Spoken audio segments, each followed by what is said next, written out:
Don in London, hello. December 23rd, my video is all about recovery from addiction to either substance or behaviour. My addictive substance, alcohol. Could have been anything. I never got round to drugs properly.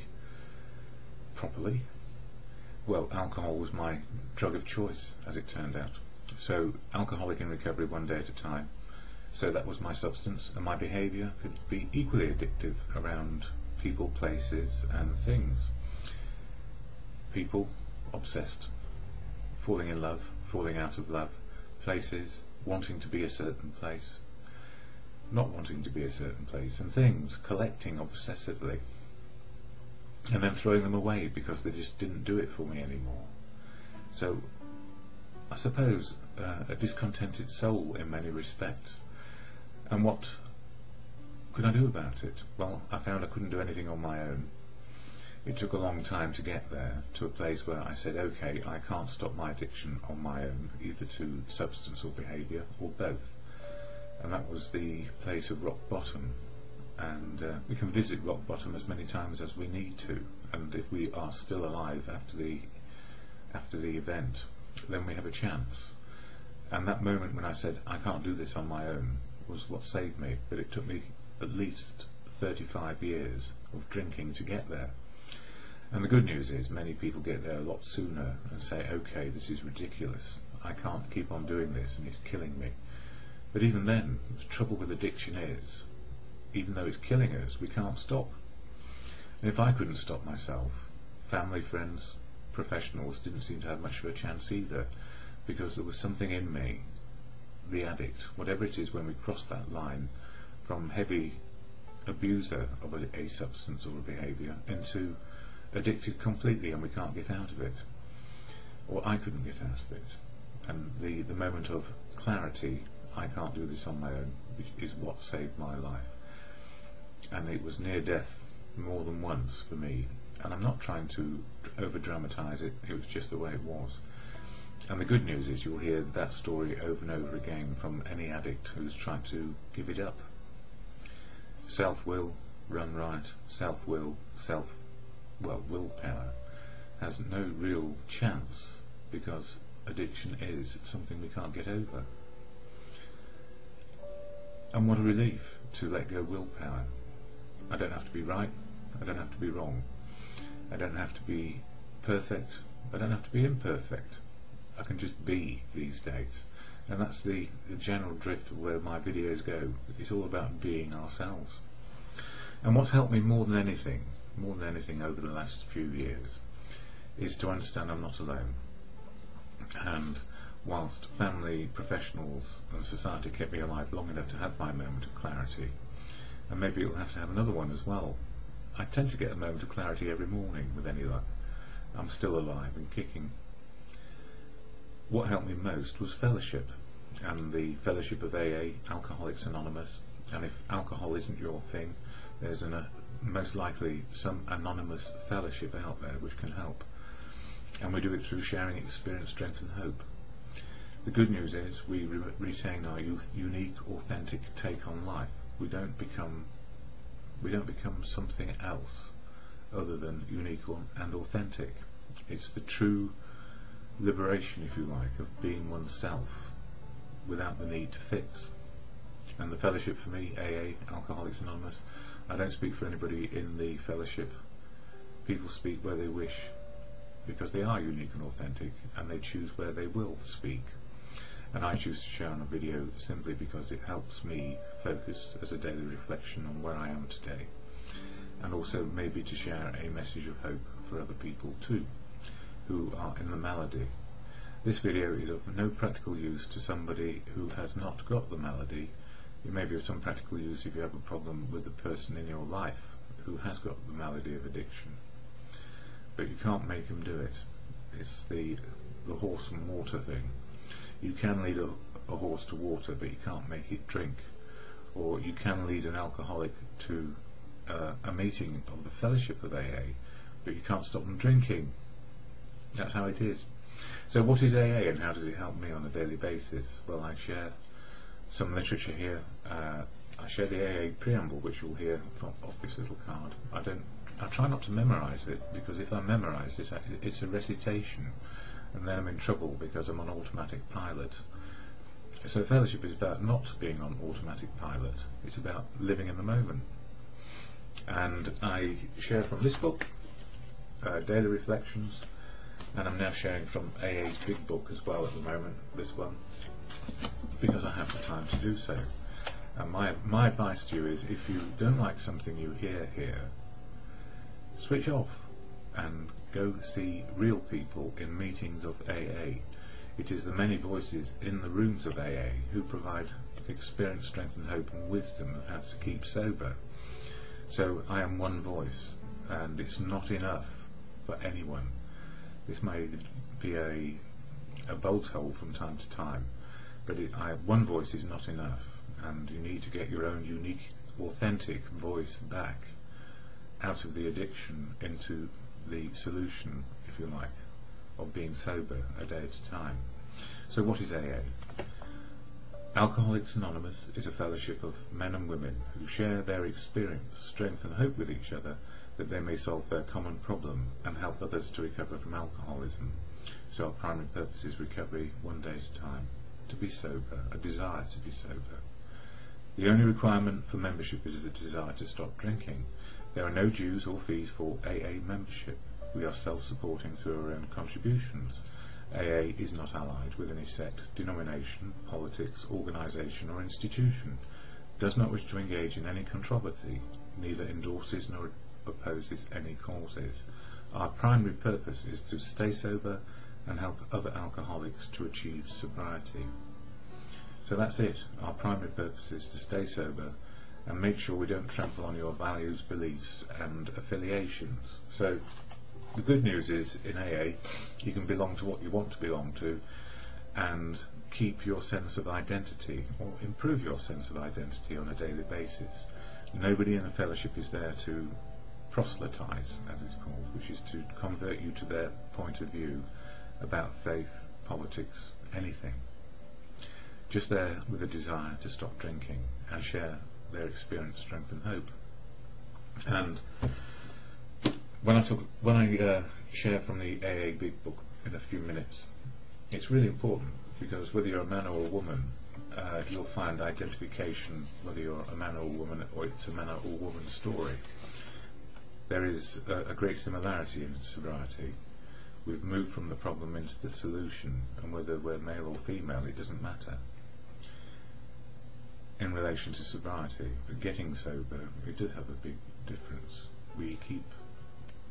I'll go on to that in a different video. Anyway, let's talk about December 23rd. Recovery, Unity and Service from the Daily Reflections.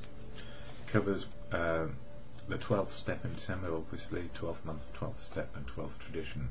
So it's all about helping our fellow alcoholics stay sober once they've got sober. So this particular piece, Recovery, Unity and Service, is about the tradition 12, about fellowship and how it holds together. So recovery, unity and service is important. We call it the three-legged stool. Our 12th step, carrying the message, is the basic service that AA fellowship gives. This is our principal aim and the main reason for our existence, and that comes from the Language of the Heart, page 160. And when it says the language of the heart, it's about our emotional well-being. Language of the heart, emotional well-being, not our thinking intellect, which can keep us drinking for years. I thank God for those who came before me, those who told me not to forget the three legacies: recovery, unity and service. In my home group, the three legacies were described on a sign which said, "You take a three-legged stool, try to balance it on only one leg or two. And if you do that, it wobbles." Our three legacies must be kept intact. In recovery, we get sober together. In unity, we work together for the good of our steps and traditions, and through service, we give away freely what has been given to us. One of the chief gifts of my life has been to know that I will have no message to give unless I recover in unity with AA principles. And when it talks about principles, it's also the suggestions, which are the 12 steps and are the 12 traditions, we learn new principles of living, and they do work if we work them all together, but we need to learn, and on the way of learning, every day is new. So each set of principles around the 12 steps and 12 traditions is about continuous learning. We don't ever stop learning, or if we do, we tend to get stuck somewhere. And that's a great danger for anyone, whether they're an alcoholic or not an alcoholic, is to get stuck in our ways and not be able to change. All good and proper. And at this stage I share the serenity prayer, because in any moment in any day it can help me. And the serenity prayer is a matter of understanding as a meditation, reflection, or a prayer to God. So some of us are agnostic, some of us are atheist, and some of us believe in the God of your understanding. It's your unique or authentic understanding of what God is in your life.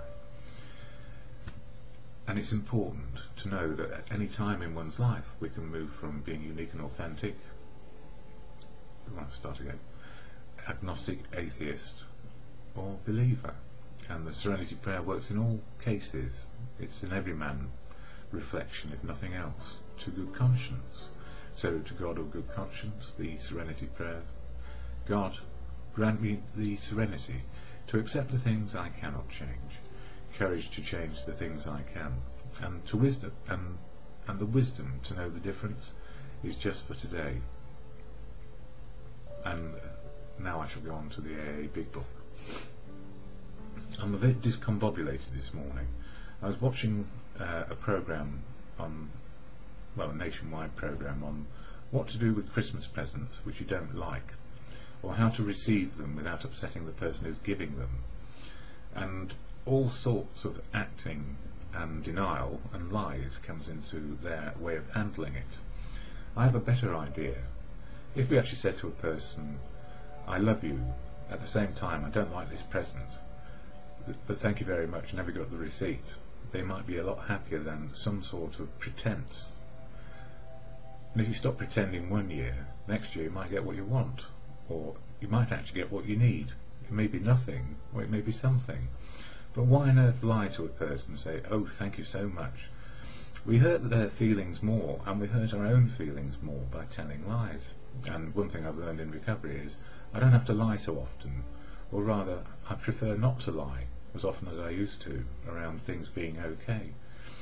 Because if I ask myself, how am I feeling today, and I'm not okay, if I pretend to be, and this is the thing for me as well, I don't believe in fake it to make it. I think that is a very dangerous policy.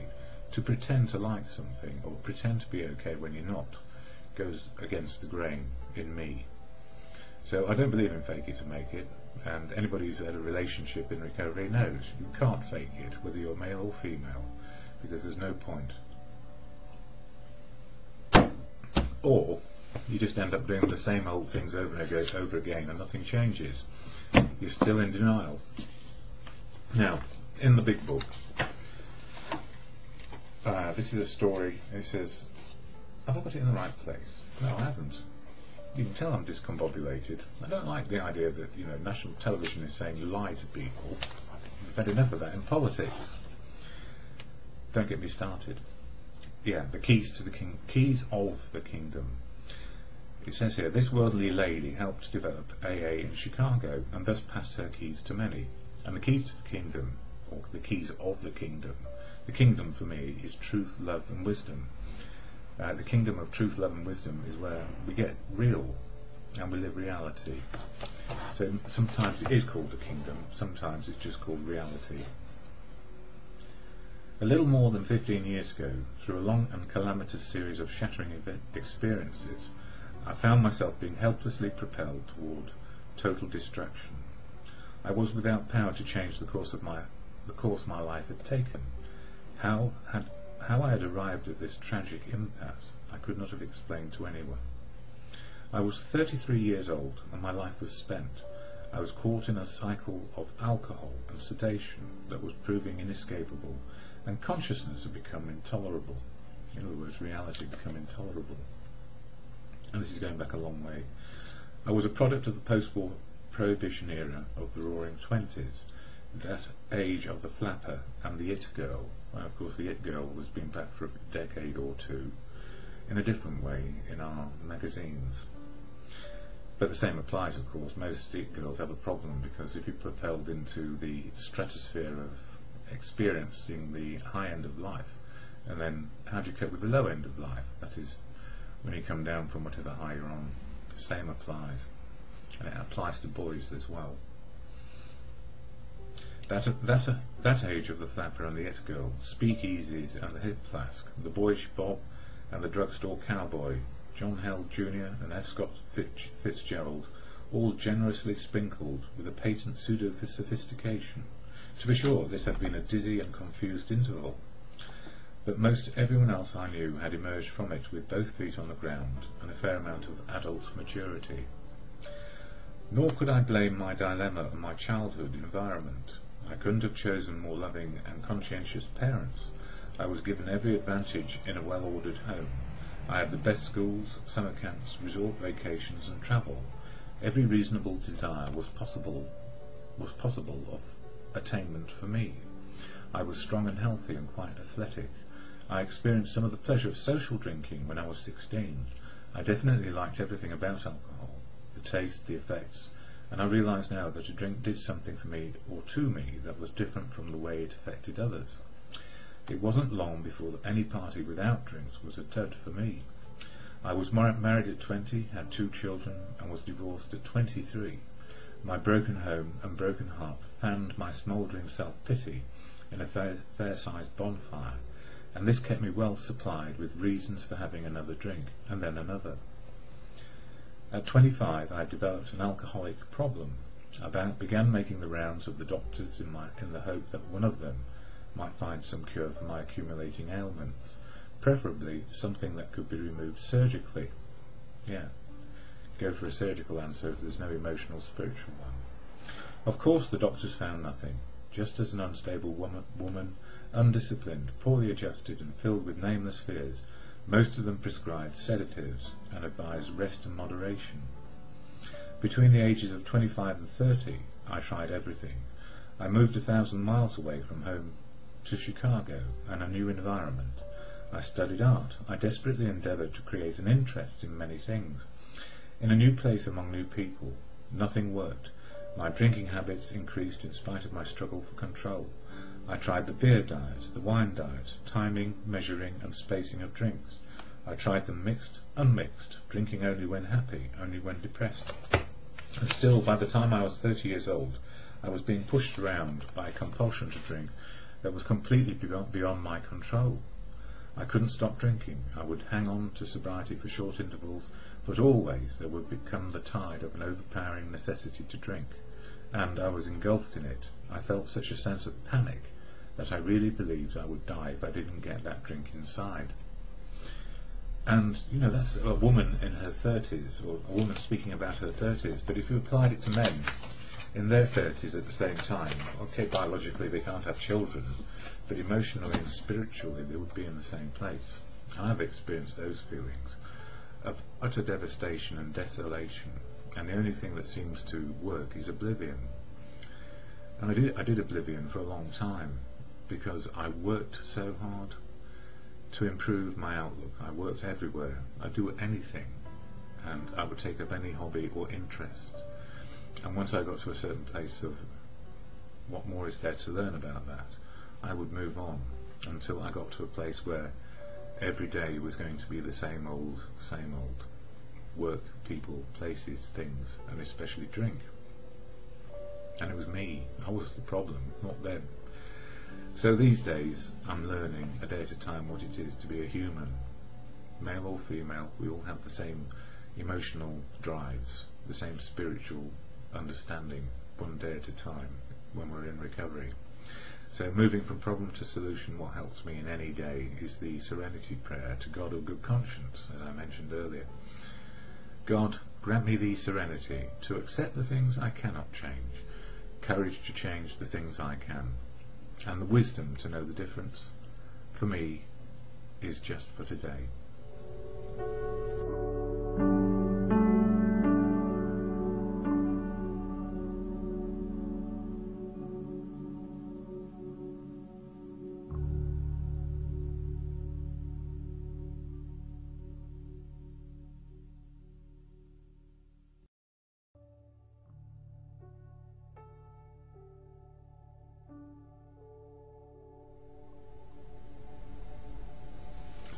Don in London, hello. It's December 23rd, 2009.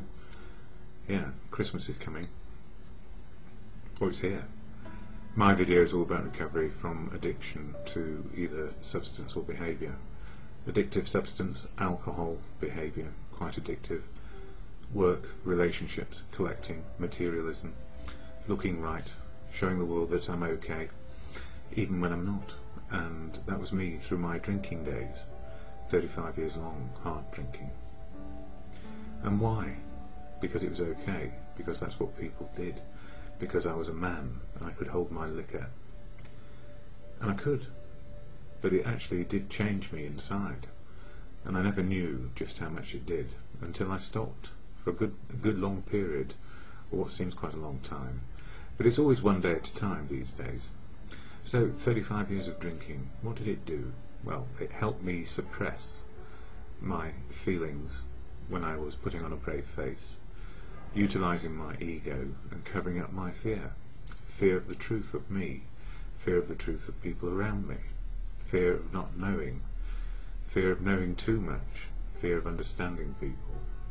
And often those who have dire problems or have overcome in the outside world many things have a struggle inside to make sense of what's gone on.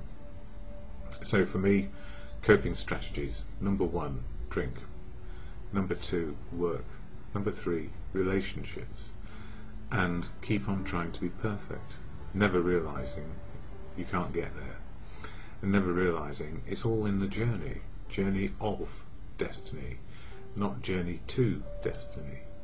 We know what the destiny is, so it's the journey of, in the moment, which counts for me these days. And what's helped me get into recovery from alcohol is family, friends, community, professionals, society, keeping me alive long enough to get a moment of clarity, which was to say to myself one horrible January morning some years back, I cannot get out of this, I cannot do it on my own, and life really cannot get any worse. Well, it did in some respects, because when the journey starts into recovery, it's very, very difficult. And I knew I couldn't do it on my own. I'd tried so many times and told people I was succeeding, when inside the inner turmoils were running riot, and self-will was leading to self-destruction because I couldn't sort it out. So these days, one day at a time, I try to include myself in family, friends, community and society, and a fellowship, and that fellowship is AA, and AA, Alcoholics Anonymous, is the way for me to keep sober, or gives me the choices back to make my life work. And it's a unique, authentic life. It's just my life as it is today. I find out who I am on a daily basis, and it grows just a little bit. So progress and not perfection these days. And I don't want to look like anybody else. I don't need to. I just need to be me, and to find what is working, what keeps me able to love other people, be loved back, and useful, just useful in the day. So fellowship, AA, has provided me with a toolkit, and that is the fellowship meetings, the literature, and above all the people who are in recovery and aspiring to recovery, because it doesn't matter if somebody is still drinking, they can help me if I can help them, or just even attempt to help them. Not doing good, as in the sense of being a do-gooder, but just sharing a message of experience, strength and hope. And that's what I try and do here, for those who cannot get to meetings, or for people who just want to hear about the daily reflections which I share. So what is AA?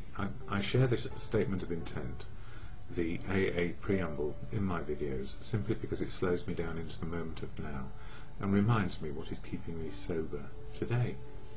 And it goes like this. Alcoholics Anonymous is a fellowship of men and women who share their experience, strength and hope with each other, that they may solve their common problem and help others to recover from alcoholism.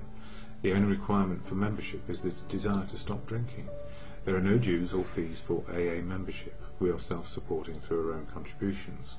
AA is not allied with any sect, denomination, politics, organisation or institution.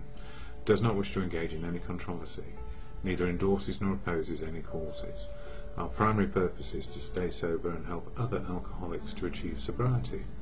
And when we do that, have a desire to stop drinking and try and help others to achieve sobriety, in meetings we find all the unique, authentic people who are in recovery or aspiring to it. And this uniqueness and authenticity is what attracted me to the fellowship. People retain their identity, and whether you're just starting out or in it for a long time, identity is so important, to know who we are. And we just learn a little bit on a daily basis, and we're always going to have a gap inside, hopefully, for more. So for having more experience of living life. So we let go of the old stuff of fear, putting on a brave face and using our ego, and hopefully encourage ourselves and others to have a bit more courage, faith and confidence on a daily basis. So I share daily reflections here, and this particular book, it's probably underrated and not read very much by the majority, at least it seems that way. But each of the 12 steps of action in the action program of AA, 12 steps of action for an individual to change attitude and behaviour, are covered in it.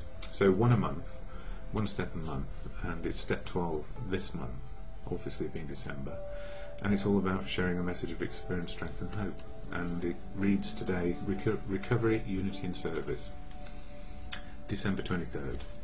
Our 12th step, carrying the message, is the basic service that AA Fellowship gives. This is our principal aim and the main reason for our existence. And it goes on to say, I thank God, and it can be God or good conscience depending on your belief system, for those who came before me, those who told me not to forget the three legacies, recovery, unity and service. In my home group, the three legacies were described on a sign which said, you take a three-legged stool, try to balance it only on one leg or two. Our three legacies must be kept intact. In recovery we get sober together in unity. We work together for the good of our steps and traditions, and through service we give away freely what has been given to us. One of the chief gifts of my life has been to know that I will have no message to give unless I recover in unity with AA principles. And the gift of that is, of course, unity, service and recovery is what the basics are of the fellowship, the meetings, the literature, and the bedrock upon which the 12 steps work. And we learn what they are, and then we put them into practice to change our attitude and behaviour on a daily basis. So life is changing, the steps are changing, everybody in the fellowship is changing incrementally, day by day, sometimes quickly, sometimes slowly, depending on our life experiences, either fast or slow. Slow is often good because it then embeds really good, and it's like a computer. If it's embedded well, it works, but if it's not embedded well, it only takes one little thing and it won't work at all. And that's one of the things I've learned in recovery. If I forget the one small thing, the whole big picture can be out of balance very, very quickly, or just switched off because I'm just not with it. And the gift for me in recovery, it is a gift, is to go to a meeting like I did last night. And it was weird because there were no chairs of the right size. It was held in a kindergarten, in a church vestry, or what was a church vestry, and there weren't enough seats. The place was crowded, it was hot as it could be, and people enjoyed it. One person left, that's sad, but people enjoyed it generally because the sharing was powerful about how to live life today and make the best of what is. So when I say the serenity prayer, which I do at the end of these videos, it's all about acceptance of what is today. And it can be to God or to your good conscience. As I say, whatever you believe is important. It's your choice.